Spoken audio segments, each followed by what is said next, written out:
Hello students, स्वागत है आपका एक बार फिर से इम्पोर्टेंट क्वेश्चन की इस सीरीज में। और आज की इस क्लास में मैं आपके लिए लेकर आई हूँ BHIC 133 के कुछ इम्पोर्टेंट क्वेश्चन जो आपकी परीक्षा की तैयारी में मददगार साबित हो सकते हैं। तो चलिए स्टार्ट करते हैं। पहला क्वेश्चन है अकबरनामा से रिलेटेड। अकबरनामा का क्या महत्व है इतिहास के स्रोत के रूप में। तो अकबरनामा सबसे पहले तो लिखी किसने थी? अबुल फजल ने लिखी थी। और किस भाषा में लिखी थी? अरबी और फारसी भाषा में लिखी थी। किसने लिखी थी? अबुल फजल ने लिखी थी। अबुल फजल जो है इसका मित्र था किसका? अकबर का। और अकबर का ये परामर्श दाता भी था। अकबर जो है इससे जो परामर्श भी लिया करता था। तो इसने अकबरनामा लिखी और अकबरनामा में इसने इसके 3 पार्ट बनाए अकबरनामा के। पहले पार्ट में तो इसने बाबर हुमायूं का विवरण दिया, अकबर और इसका अकबर का जो परिवार था, वंश था, इसका विवरण दिया। दूसरे पार्ट में अकबरनामा के अबुल फजल ने जो अकबर का राज तिलक हुआ और उसकी 17 वर्ष की आयु तक की जो भी डिटेल है वो इसने अकबरनामा के सेकंड पार्ट में दी। और अकबरनामा के तीसरे पार्ट में को आईने अकबरी के नाम से जाना जाता है। और इसमें इसने अकबर का जो भी शासनकाल रहा, जैसे भी उसने शासन किया, वो सब कुछ उसमें लिखा हुआ है। और ये अकबरनामा जो बुक थी वो 1596 में जो कंप्लीट लिखी जा चुकी थी, 1596 में। और क्या इसके बारे में क्या बताया जा सकता है अकबरनामा के बारे में? इसमें क्या होता था भी, जो अबुल फजल है अकबर को अपना मित्र मानता था और सबसे खास मानता था और इसे भगवान की तरह मानता था। अबुल फजल के अनुसार अकबर कोई गलती कर ही नहीं सकता और जहाँ भी जो भी कमियां अकबर की होती थी उसने वो कोई भी कमी जो है अकबरनामा में नहीं लिखी थी। और जो भी अच्छाइयाँ थी सिर्फ वही लिखी थी। और उसको पूजा एक तरह से कह लो भी वो करता था। इसमें लिखा हुआ व्यक्ति पूजा के समान ही उसका आदर करता था। इसका वर्णन भी इसने अकबर आई ने इसमें अकबरनामा में किया है। और मतलब इसमें जो भी अच्छा अच्छा था अकबर के बारे में, अकबर का जो शासन है, इतिहास है, वो सब कुछ इसने लिखा था। जो इसमें अकबर के जो दोस्त थे उससे प्रकट नहीं किया। बिल्कुल ऐसे कह लो कि एक अच्छे सम्राट, अच्छे राजा के रूप में, एक आदर्श पुरुष के रूप में उसे प्रस्तुत किया था। तो इसमें हम कह सकते हैं कि भी अच्छे से जो राजनीतिक जानकारियां हैं वो अच्छे से अकबरनामा से हमें इतिहास की प्राप्त नहीं होती है। लेकिन फिर भी कहा जा सकता है कि जो सामाजिक जानकारी उस टाइम पर थी, जो मतलब धार्मिक जानकारियाँ थी, वो आर्थिक जानकारियाँ थी, वो हमें इस ग्रंथ से, इस पुस्तक से मिलती है। ठीक है, दोष है इस बुक में लेकिन इतिहास की जानकारी हमें इससे मिलती है। और अकबरनामा का महत्व है इतिहास के स्रोत के रूप में। अगला क्वेश्चन है इक्ता। इक्ता क्या होता है? तुर्की शासक क्या करते थे? अमीरों को नकद वेतन के स्थान पर राजस्व अधिकार दे देते थे, जिसे इक्ता कहते थे। यहाँ पे अमीर का मतलब ये नहीं है कि उसके पास ज़्यादा धन है इसलिए वो अमीर है, नहीं। यहाँ पे अमीरों का मतलब एक पद से लिया जाता है, पद से। और इनका काम क्या होता था? टैक्स इकट्ठा करना होता था। और बदले में शासक क्या करते थे? इन्हें वेतन नहीं देते थे, वेतन की जगह क्या देते थे? राजस्व अधिकार देते थे, जिसको इक्ता कहते थे। और उसमें नगद वेतन की जगह पे उनको क्या दी जाती थी? भूमि दी जाती थी। एक गांव की भूमि दे कह सकते हैं आप, 2 गांव की भूमि, ऐसे। तो जिन अधिकारियों को इक्ता प्राप्त होता था, ये जो जागीर जो प्राप्त होती थी, उन्हें मुक्ति या वल्ली कहते थे। ठीक है। और ये क्या करते थे? जो इनको जागीर या जो जमीन मिली है, मान लो एक गांव से मिली है, उसके जितने भी खेत हैं वो उसको मिल गए हैं, उसमें क्या होता था? वो उनसे किसानों से क्या करते थे? टैक्स वसूल करते थे और उससे अपने सैनिकों को वेतन देते थे। और स्वयं अपने खर्च के लिए एक निश्चित राशि निकाल करके बाकी का जो टैक्स बच जाता था वो केंद्र सरकार को दे देते थे। और इक्ता ना अरबी, हाँ, अरबी भाषा का शब्द है। और राज्य की सेवा करने के पुरस्कार के रूप में ये इक्ते दिए जाते थे। तो ये राज्य की सेवा कैसे करते थे? अमीर का मतलब क्या होता है? अमीर का मतलब होता है घुड़सवार। किसके पास कितने घुड़सवार होते हैं उसके हिसाब से वो अमीरों का कुछ पद होता था। ठीक है, किसी के पास 1000 घुड़सवार है, सेना है, किसी के पास 10,000 है, 1 लाख है, उसी हिसाब से उन्हें इक्ते दिए जाते थे ताकि वो अपने सेना का खर्च निकाल सकें। और ये इक्ते उन्हें मतलब ये नहीं कि परमानेंट तौर पे दिए जाते थे। ये 3 या 4 साल के बाद ये स्थानांतरित होते रहते थे। इक्ता जो है एक अमीर से दूसरे अमीर को मिलता रहता था। और ये वंशानुगत भी नहीं था कि आप इक्ता आपको दे दिया तो वो आपका ही होगा और आप आगे आपके वंश का होगा, ऐसा नहीं था। इतना परमानेंट नहीं था, स्थानांतरण जो है इसका होता रहता था। ठीक है। और जो भी ये अपना सैनिक खर्चा निकाल करके टैक्स से और अपने अपने लिए रख लेते थे और बाकी का बच जाता था वो अपने उसको दे देते थे, किसको? केंद्र सरकार को दे देते थे। अगला क्वेश्चन है जागीर के विभिन्न प्रकार। तो जागीर क्या होता है? अभी पिछले क्वेश्चन में बताया था इक्ता, जो ये जमीन दी जाती थी, जो अमीरों को जमीन दी जाती थी उस व्यवस्था को इक्ता कहते थे, और उसी व्यवस्था के अंतर्गत जो जमीन दी जाती थी उसे जागीर बोलते थे, और जिसे वो जमीन प्राप्त होती थी उसे जागीरदार कहते थे। और जागीरों के चार प्रकार हैं, चार तरह से जागीर दी जाती थी। सबसे पहले तो जो जागीर है उसे तनख्वाह के रूप में दिया जाता था, तनख्वाह यानी वेतन के रूप में दिया जाता था, और हर 3-4 साल बाद वो स्थानांतरण होता रहता था। कैसे होता था वो मैंने पिछले क्वेश्चन में अभी बताया। नेक्स्ट प्रकार है इसका मशरूत जागीर, जो जागीर सशर्त दी जाती थी, किसी शर्त को के अकॉर्डिंग जो जागीर दी जाती थी उसे मशरूत जागीर कहते थे। इनाम जागीर, पद या कार्य से रहित जागीर को इनाम जागीर कहते थे। मतलब वो जो जिसे वो जागीर जो दी जा रही है वो किसी पद पर नहीं है, या उसने कोई एक कार्य नहीं किया है शासन के लिए, उसे किसी और काम के लिए जो इनाम के स्वरूप वो जागीर दी जाती थी उसे इनाम जागीर कहते थे। नेक्स्ट है आपका ये वतन जागीर। ये वो जागीर है जो शासक अपने ही क्षेत्र में देते हैं। बाकी की जो जागीर है जीते हुए क्षेत्रों में से दी जाती थी, लेकिन जो ये जागीर है वो वतन जागीर कहलाती है। और वतन जागीर अनुवांशिक है, एक पीढ़ी से दूसरी पीढ़ी को मिल सकती है, और अस्थानांतरीय है, एक बार दे दी तो दे दी, वो दोबारा सरकार के पास नहीं जाती थी। जब किसी जमींदार या स्थानीय सरदार को, मनसबदार को बनाते थे तो उसे वतन जागीर के अतिरिक्त तनख्वाह भी दी जाती थी।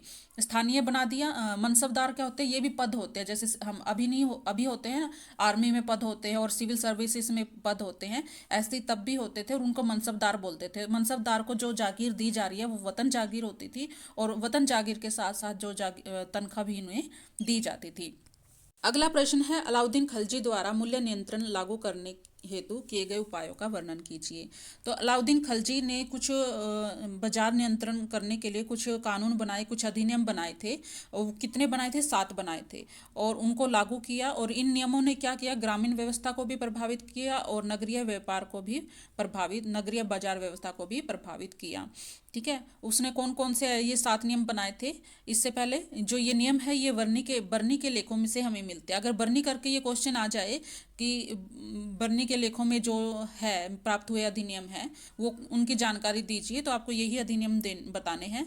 तो सबसे पहला अधिनियम सुल्तान ने क्या लगाया कि सभी वस्तुओं के, जितने भी वस्तुएं खरीदी या बेची जाती थी, सबकी कीमतें निर्धारित कर दी थी, और उसे लागू करने के लिए उसने सख्ती भी कर दी थी, और पूरी व्यवस्था इसने लागू कर दी थी।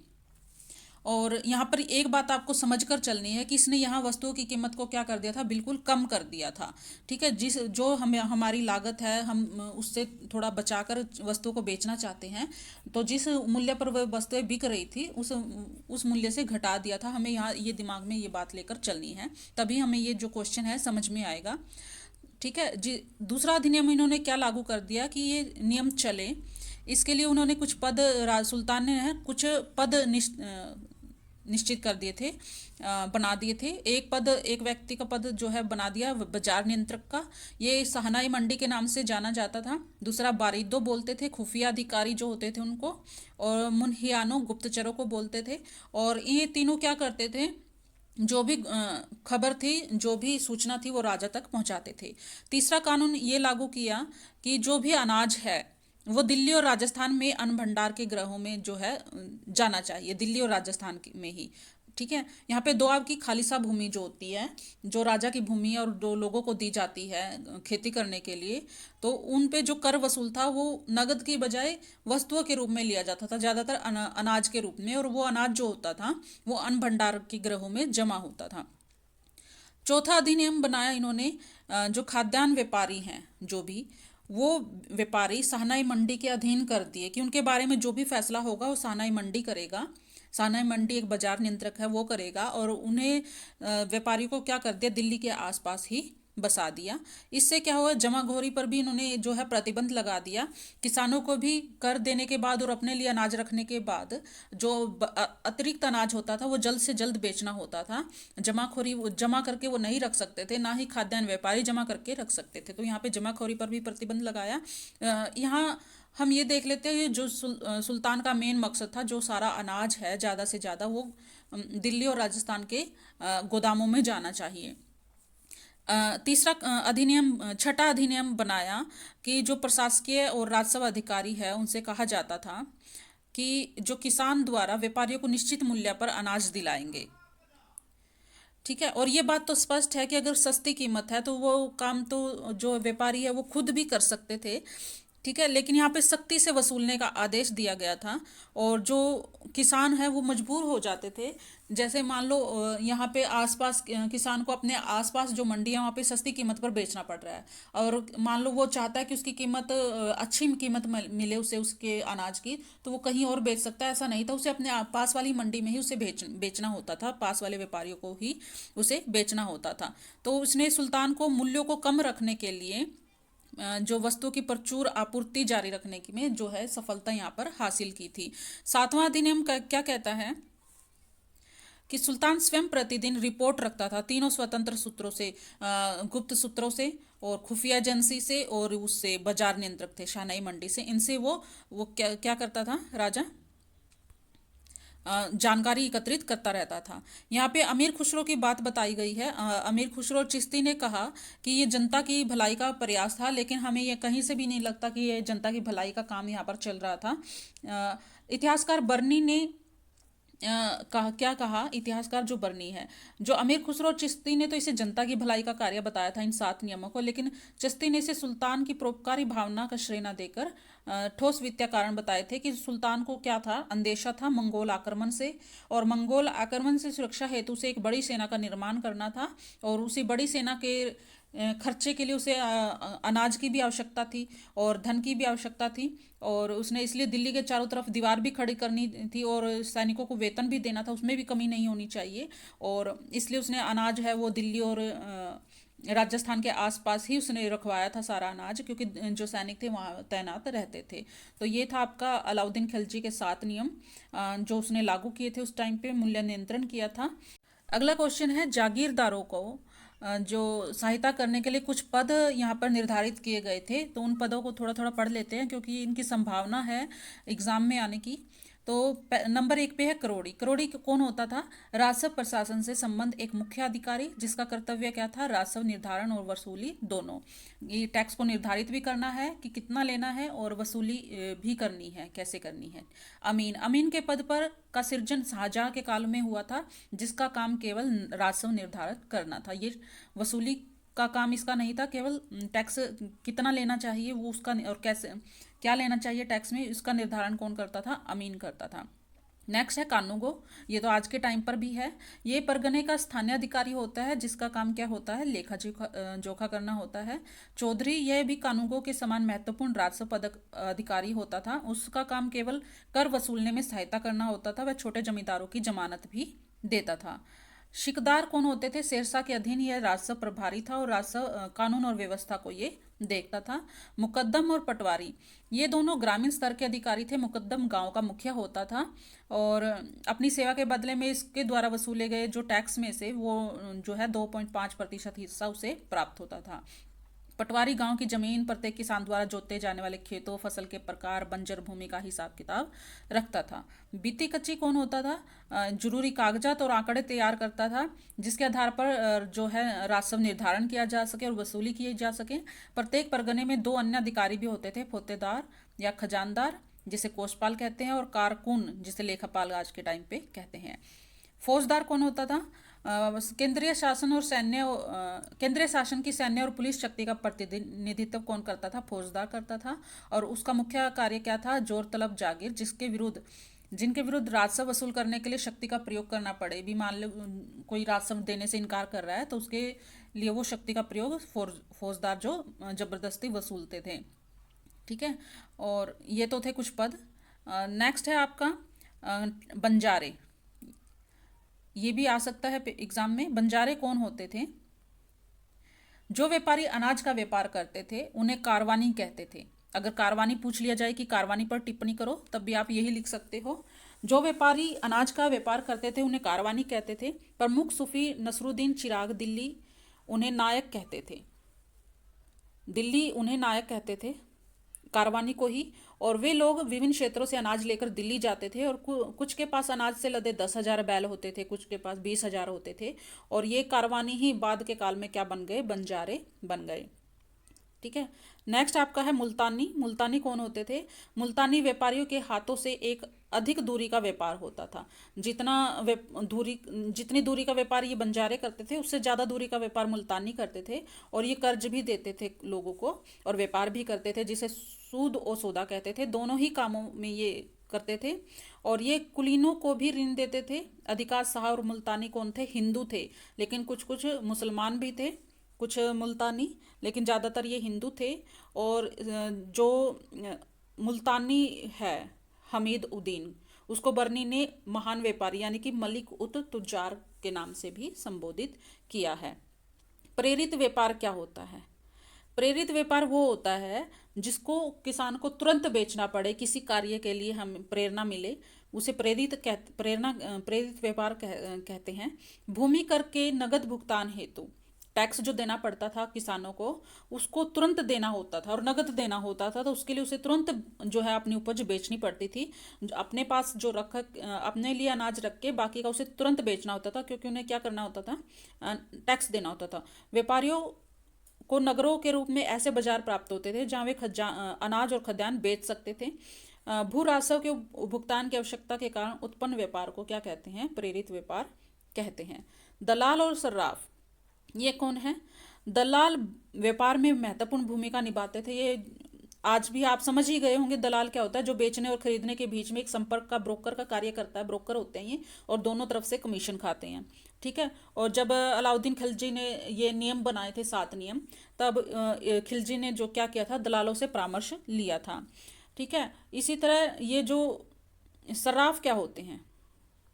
शर्राफ कौन होते थे? शर्राफ होते थे एक व्यावसायिक वर्ग होता था। और ये क्या करते थे, जैसे मान लो एक स्थान से दूसरे स्थान पर जाना है, तो रास्ते में डाकू हो सकते हैं, लुटेरे हो सकते हैं, और आपको पैसे लेकर जाने हैं तो आप पैसे नहीं लेकर चल सकते थे। उस टाइम पे मुद्राएं होती थी, तो आप क्या करते थे, किसी व्यापारी को मुद्राएं दे करके वो उनसे क्या ले लेते थे, एक हुंडी ले लेते थे। हुंडी क्या होता है? आज के टाइम पे चेक जैसे होता है, अभी चेक लेकर चलते थे, उस टाइम पे उसे हुंडी बोलते थे। हुंडी देते थे और ऋण पत्र भी दे देते थे, और आप उस हुंडी को ले जा करके जिस गांव में या जिस शहर में आप जा रहे हो, वहाँ के व्यापारी को वो हुंडी देते थे, और उससे जो भी आपने लेना है अपनी मुद्राएं, उससे ले लेते थे। तो आज के टाइम में उसे चेक बोल सकते हैं। तो ये काम जो करते थे उसे शराब बोलते थे। ठीक है। नेक्स्ट क्वेश्चन है आपका, इंशा क्या होता है? इंशा परंपरा। इंशा का मतलब होता है सृजन करना, बनाना। ठीक है। मध्यकाल में इसका प्रयोग पत्राचार के संदर्भ में हुआ, चिट्ठी वगैरह जो लिखते थे। और सल्तनत कालीन इंशा संग्रह में 2 तरह के इंशा पाए गए हैं। एक तो आपका एजाज खुसरवी और दूसरा इंसाए मेहरू। ये दोनों प्रमुख है। इंशा लेखन अधिकतर दीवानी के संदर्भ में लिखा गया। दोनों प्रकार के इंशा का उल्लेख आता है। एक पत्र लेखन शैली से संबंधित है, जो जरूरी नहीं है सिर्फ वास्तविक हो। दूसरा आपका दस्तावेज आते हैं, पत्राचार आदि आते हैं, किसमें? दूसरे प्रकार के में। और मेहरू के व्यक्तिगत पत्राचार का संग्रह इंशाए मेहरू में है। इंशाई मेहरू में किसका है? मेहरू के व्यक्तिगत पत्राचार का संग्रह। और सल्तनत काल की तुलना में मुगल कालीन इंशा संग्रह बहुत अधिक हैं। सबसे प्रमुख अबुल फजल की रुकात ए अबुल फजल और मुक्तुबात ए अलामी, ये है। तो इंशा का मतलब यहाँ पे क्या है? पत्राचार है। 2 तरह के होते हैं, एक तो जरूरी नहीं कि वास्तविक हो, और दूसरा दस्तावेज, वास्तविक दस्तावेज। तो ये कुछ इंपॉर्टेंट क्वेश्चन थे। तो अगर आपको ये अच्छे लगे हैं तो लाइक ज़रूर कीजिए और शेयर भी कीजिए, ताकि दूसरे स्टूडेंट को भी ये वीडियो है, ये क्लास है, वो मिल सके। मिलते हैं अगली क्लास में, तब तक के लिए धन्यवाद।